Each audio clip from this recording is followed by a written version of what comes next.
Hello everybody, welcome back to the Invisible Hand channel. In the last lecture, we discussed about consumer equilibrium through utility analysis and we studied two cases, one commodity case and two commodity case.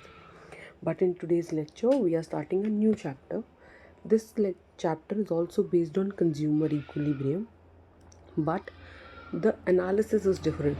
We will be looking at the consumer equilibrium through indifference curve analysis. Now, what is indifference curve analysis? Indifference का मतलब क्या होता है? Indifference का मतलब होता है कि आपको दो चीज़ों के बीच में कोई फ़र्क नहीं पड़ता. If I say that there are two things, say A and B, the consumer is indifferent between them. मतलब उसको ए भी उतना ही अच्छा लगता है जितना बी लगता है. वो ए और बी में से चूज़ नहीं कर सकता है. अगर वो चूज़ भी करता है तो दोनों आपको सेम सेटिस्फैक्शन देते हैं.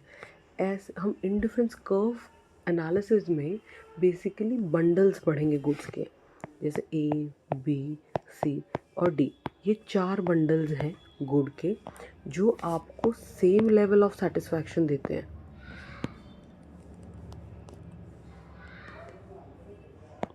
जिससे आप जो सेटिस्फैक्शन डराइव करते हैं वो सेम मिलता है. तो आप इन चारों के बीच में इनडिफरेंट हो कि आप ए भी चूज़ कर लोगे या आप सी भी कर लोगे, आपको कोई फ़र्क ही नहीं पड़ता है. इनडिफरेंस का लिटरल मीनिंग है कि कोई फ़र्क नहीं पड़ता है. आप एक चूज़ करो, आप डी चूज़ करो या आप सी चूज़ करो, आपको चारों से सेम सेटिस्फैक्शन मिल रहा है, तो आप कोई भी चूज़ कर सकते हो इसमें. तो ये बेसिकली था इंडिफरेंस कर्व का बेसिस. तो अब हम शुरू करते हैं कि जैसे कि इनडिफरेंस सेट आता है एक. इनडिफरेंस सेट, सेट का मतलब होता है टेबल, शेड्यूल या कुछ भी. इनडिफरेंस सेट में shows the set of those goods which offer same level of satisfaction. It means it will show you those goods. It shows those goods which offer same level of satisfaction.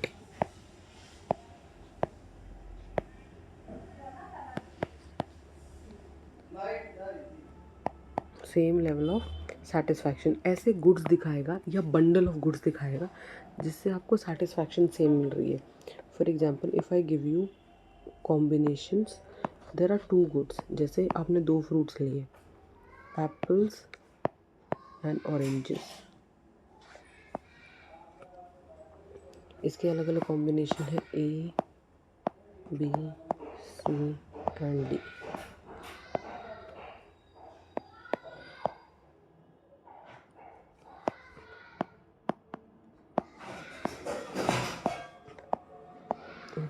पहले combination में आप 1 unit ले रहे हो apples की, 10 units ले रहे हो ऑरेंजेस की. फिर अगले में 2 यूनिट्स ले रहे हो एप्पल्स की, अगले में ले रहे हो 7 यूनिट्स ऑरेंजेस की. एप्पल्स की फिर 3 यूनिट्स ले रहे हो, फिर ऑरेंजेस की 5 यूनिट्स ले रहे हो. और डी में आप ले रहे हो 4 यूनिट्स एप्पल्स की, फिर से 4 यूनिट्स ऑरेंजेस की. Just give me a second.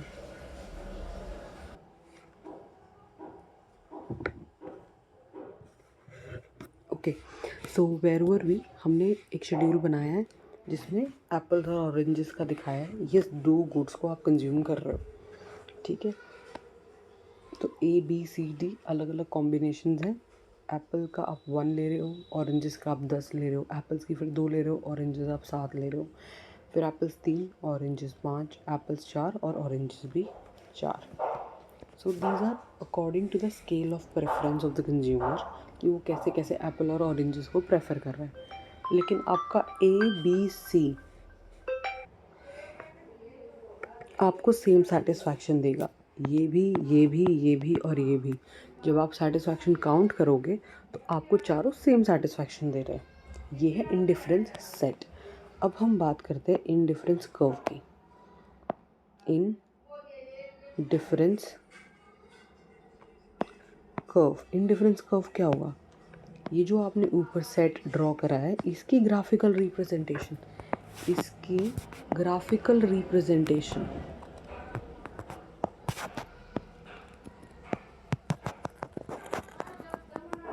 को आप इंडिफरेंस कर्व कहेंगे. Indifference curve shows different combination of two goods. It will show different combinations of two goods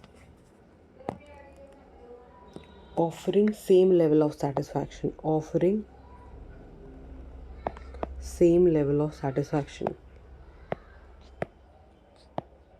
That is your IC.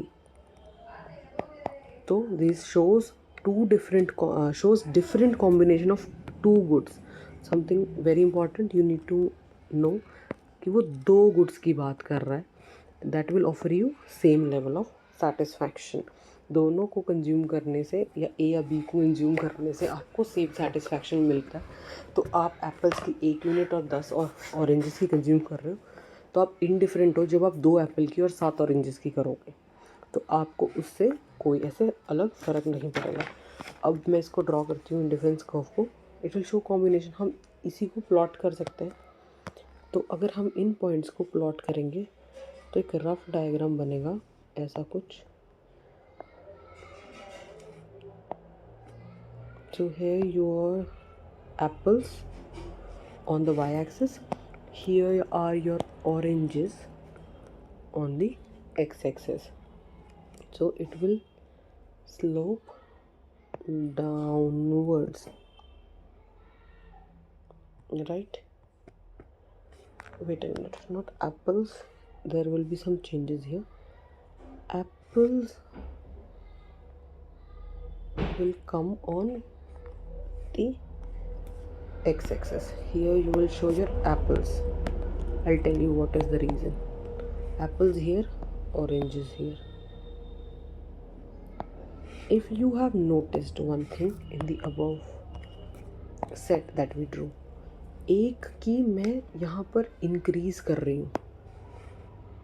एक की जो क्वांटिटी है मैंने इंक्रीज करी है ना. +1 करती जा रही हूँ. एप्पल्स की क्वांटिटी इंक्रीज कर रही हूँ जब, और दूसरे प्रोडक्ट की मैंने डिक्रीज़ करी है. तो जब हम एक गुड की क्वांटिटी ज़्यादा कंज्यूम करेंगे तो हमको दूसरे की डिक्रीज़ करनी पड़ेगी. इसका लॉजिक आगे समझेंगे, बट एक बेसिक आइडिया के लिए जब भी आप 2 गुड्स कंज्यूम कर रहे हैं तो आप उनमें से अगर एक की कंजम्पशन बढ़ाओगे तो दूसरे की कंजम्पशन आपको डिक्रीज़ करनी पड़ेगी. तभी आप उस इंडिफरेंस सेट कर्व पे या उस सेट में रह पाएंगे. तो जिसको हम लोग डिक्रीज़ करते हैं वो हम शो करेंगे वाई एक्सिस पे, और जिस गुड की कंजम्पशन को हम इंक्रीज़ करते हैं उसको दिखाएंगे हम एक्स एक्सिस पे. ये इसका बेसिस है. और अब आते हैं हम पॉइंट प्लॉटिंग पे. अगर मान लो यहाँ पर है, ये हमारा हो गया ए पॉइंट, ये हमारा हो गया यहाँ पर बी पॉइंट, ये हमारा हो जाएगा सी पॉइंट, और ये यहाँ इधर हो जाएगा डी पॉइंट. ठीक है, ये अलग अलग पॉइंट्स हमने शो करें. This is your A, this is your B, this is your C. एक रफ डायग्राम है. आप इसको एग्जैक्ट प्लॉट भी करोगे तो भी आपका डायग्राम ऐसे बन जाएगा, डाउनवर्ड स्लोपिंग ही बनेगा. तो this is your IC, this is your indifference curve, जो आगे के चैप्टर्स के लिए बहुत ज़रूरी है. आगे आपकी 12th क्लास में भी ज़रूरी है, आपके आने वाले कॉलेज और उससे फर्दर डिग्रीज़ में भी IC बहुत इंपॉर्टेंट रोल प्ले करता है.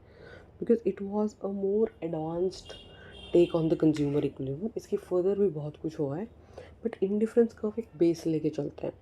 तो इंडिफरेंस कर्व हमने अभी ड्रॉ करा है. अब हम इसकी कुछ प्रॉपर्टीज़ करेंगे, प्रॉपर्टीज़ ऑफ IC करेंगे हम, जो कि बहुत इंपॉर्टेंट है आपके एग्ज़ाम पॉइंट ऑफ व्यू से. Properties of indifference curve. I will be writing IC further on. Her lecture में जहाँ भी इंडिफरेंस की बात आएगी हम IC लिखेंगे, इंडिफरेंस कर्व. तो प्रॉपर्टीज़ करें तो सबसे पहले प्रॉपर्टी क्या है इंडिफरेंस कर्व की, क्या देख सकते हैं. It is downward sloping. IC क्या है, IC आपकी डाउनवर्ड स्लोपिंग है. तो पहली property downward sloping, downward sloping IC. अब इसकी एक्सप्लेनेशन देंगे हम कि आईसी डाउनवर्ड स्लोपिंग कैसे है। तो डाउनवर्ड स्लोपिंग का मतलब it has a negative slope,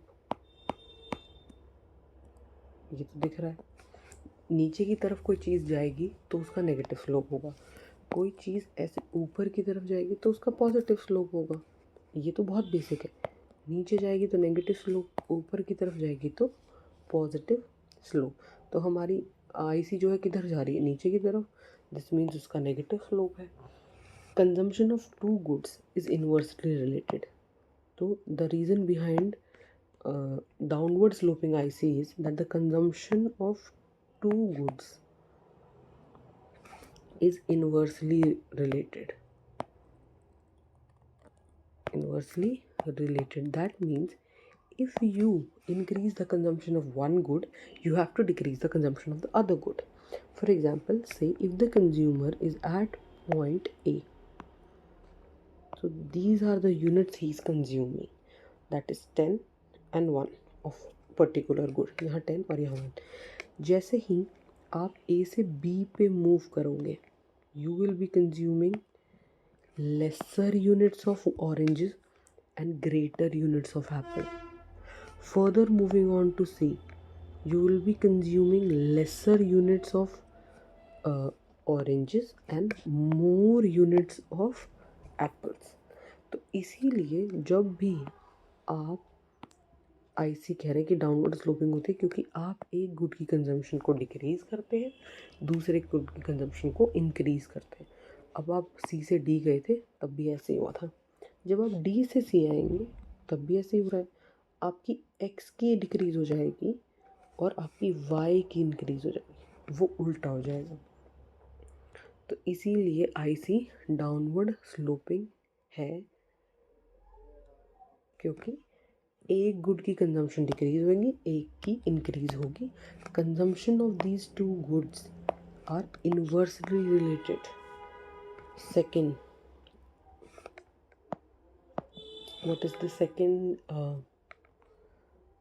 property? It is convex to the origin.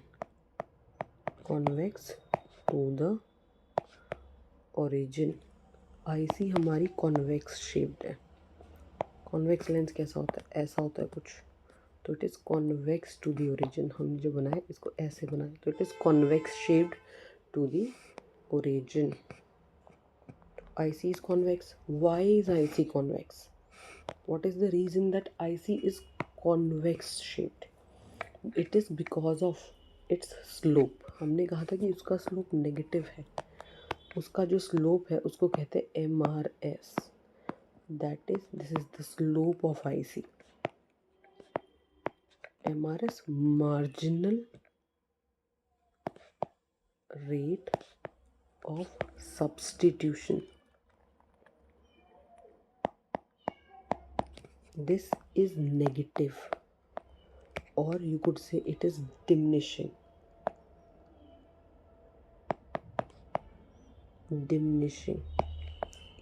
Because of diminishing MRS, it is convex to the origin. It means that you are willing to give up less and less of a good. For example, here we will come back to our schedule. Here you were giving 3 units, then you were ready to give up 2 units, then you were ready to give only 1 unit, है ना। तो हमने marginal का मतलब क्या पढ़ा है, आप पर यूनिट पे कितना गिव अप करना चाहेंगे। For example, I write down that again. जब आप 10 यूनिट कंज्यूम कर रहे थे ऑरेंजेस की, तो एप्पल्स, यहाँ एप्पल्स है, यहाँ ऑरेंजेस है, ठीक है। फिर जब आप 7 करने लगे तो आप ऑरेंज की 2 कर रहे थे। जब आप यहाँ पर 5 करने लगे तो आप यहाँ पर 3 यूनिट्स कर रहे थे। एक चीज़ देखिए, हम 1 से इंक्रीज़ कर रहे हैं। तो मार्जिनल की बात करें तो हम लोग सिर्फ पर यूनिट पे आ जाते हैं कि एक एडिशनल यूनिट कंज्यूम करने पर हम कितनी गिव अप करना चाह रहे हैं। पहले हमने 3 करी, फिर हमने 2 करी। तो जैसे जैसे हम एक यूनिट को ज़्यादा कंज्यूम करना चाहेंगे, हम दूसरे यूनिट की जो यूनिट कमोडिटी है उसकी यूनिट्स हम कम से कम गिव अप करना चाहेंगे। जब हम एप्पल्स ज़्यादा खाएंगे तो हम ऑरेंजेस को कम से कम लेट गो करना पसंद करेंगे, because we need more of both goods. As a consumer you are rational and you need more of both goods. पर लेकिन आपकी जो आईसी है वो कहती है कि आप जैसे जैसे एक गुड को कंज्यूम ज़्यादा करेंगे आपको दूसरा लेट गो करना पड़ेगा, तभी आपको इक्वल सेटिस्फैक्शन मिलेगी उस बंडल से। That is why you are on the same IC. पर जैसे जैसे आप एक की कंजम्पशन ज़्यादा बढ़ाते जाओगे आप दूसरे को कम लेट गो करना पसंद करेंगे। पहले आप देते हैं क्योंकि आपके पास अबंडेंस में है। जैसे यहाँ पर आपके पास 10 यूनिट्स थी ऑरेंजेस की, सॉरी आपके पास 10 यूनिट्स थी और एप्पल की बस एक थी। जब आपने एक और इंक्रीज़ करी आपके पास ऑरेंजेस बहुत अबंडेंस में थे, 10 थे, तो आपने 3 लेट गो कर दिए, तब आपके पास 7 आ गए। फिर आप 2 से 3 जब करना चाहते थे एप्पल्स को, आपने 2 ही यूनिट्स दी क्योंकि आपकी 10 से कम हुई ना, 7 थी, 7 से 5 हो गई। अब 5 आपको कम लगने लगी, यहाँ पर 3 आ गई। तो you as a consumer wants to let go less. That is the nature of the consumer. वो लेट गो कम करना चाहता है। ही और she needs more of both the goods. ये कंज्यूमर की मेंटालिटी होती है। तो दैट इज़ वाई जो हमारा MRS होता है, that is marginal rate of substitution. आप कितना एक गुड को दूसरे गुड से सब्सटीट्यूट करने दे रहे हैं वो डिमिनिशिंग होता है। तो marginal rate of substitution it is diminishing. That is why our IC is convex to the origin.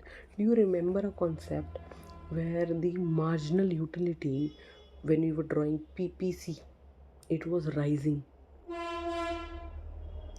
Why? Because जैसे जैसे आप एक गुड की प्रोडक्शन डिक्रीज कर रहे थे दूसरे की वो डाउनवर्ड स्लोपिंग थी, लेकिन PPC कॉन्केव थी, कॉन्वेक्स नहीं थी।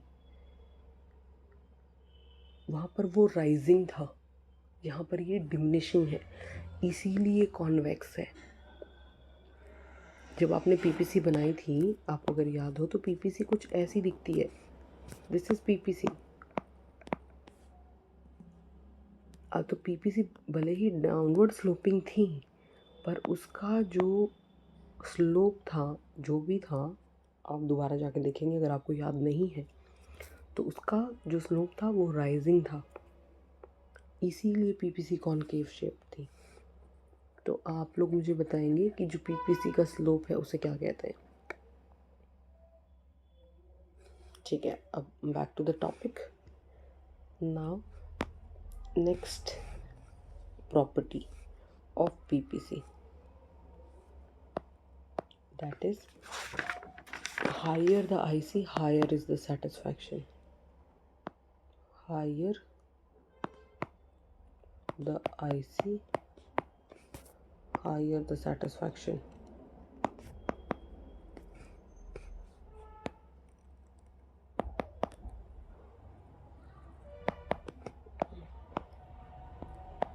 Why is it so?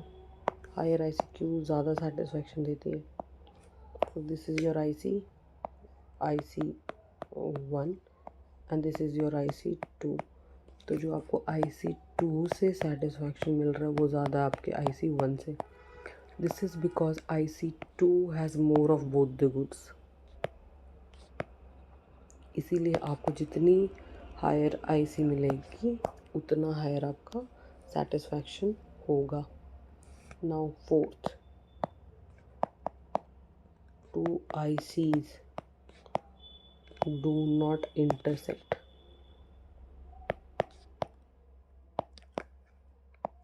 वो ICs आपस में कभी भी इंटरसेक्ट नहीं करती हैं।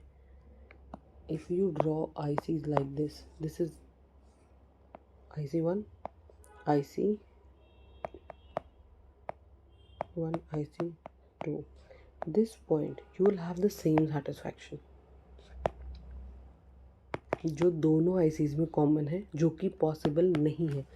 दो ICs अलग अलग लेवल्स दिखाएंगी सेटिस्फैक्शन से। इस IC का अलग होगा, इस IC का अलग होगा। इस IC1 पे जितने भी बंडल्स होंगे ना उनका सेटिस्फैक्शन सेम होगा, बट लेकिन IC2 वाली बंडल से उसका मैच नहीं करेगा. So this is not possible. If you see, ये पॉइंट A ले लो, ये पॉइंट B, ये पॉइंट C, ये point D. If I say C और D, C और A एक IC1 पे है, तो C और A का सेटिस्फैक्शन सेम होना चाहिए. अब ये देखो कि A और D IC2 पे है, तो A और D का भी सेम होना चाहिए. तो इन दोनों से हमें क्या मिला कि C और D का भी सेटिस्फैक्शन सेम होना चाहिए, विच इज़ नॉट पॉसिबल. ये दोनों पॉइंट्स हमको सेम सेटिस्फैक्शन नहीं दे सकते क्योंकि ये दो अलग अलग ICs पे हैं. हमने अभी पढ़ा higher the IC higher the satisfaction. तो जो हायर IC कौन सी हुई, IC2. अगर हायर IC है तो वो IC1 के बराबर सेटिस्फैक्शन कैसे दे सकती है. सो this is not possible. Now last, ICs do not touch axis. इसका मतलब है कि ना तो वो x एक्सिस टच करेगा, ना तो वो y एक्सिस टच करेंगी. ऐसे भी नहीं बनेंगी, ऐसे भी नहीं बनेगी. इसका मतलब है आप एक गुड को ज़ीरो कंज्यूम कर रहे हो. यहाँ पर गुड y को ज़ीरो कर रहे हो इस वाले केस में, यहाँ पर आप गुड x को ज़ीरो कंज्यूम कर रहे हो. तो वो IC की बेसिक डेफिनेशन में ही नहीं है. IC कहते हैं you consume two goods, it is a combination of two goods. तो आप किसी भी कमोडिटी का ज़ीरो यूनिट्स कंज्यूम नहीं कर सकते, आपको मिनिमम एक तो करनी ही पड़ेगी. तो that is why two ICs do not touch any of the axis, neither y axis nor the x axis. Thank you so much. That's all from the next lecture. We'll see you in the, this is all from this lecture. We'll see you in the next lecture. If you feel कि आपको पढ़ा हुआ समझ आ रहा है, please do like, subscribe and share. Thank you so much.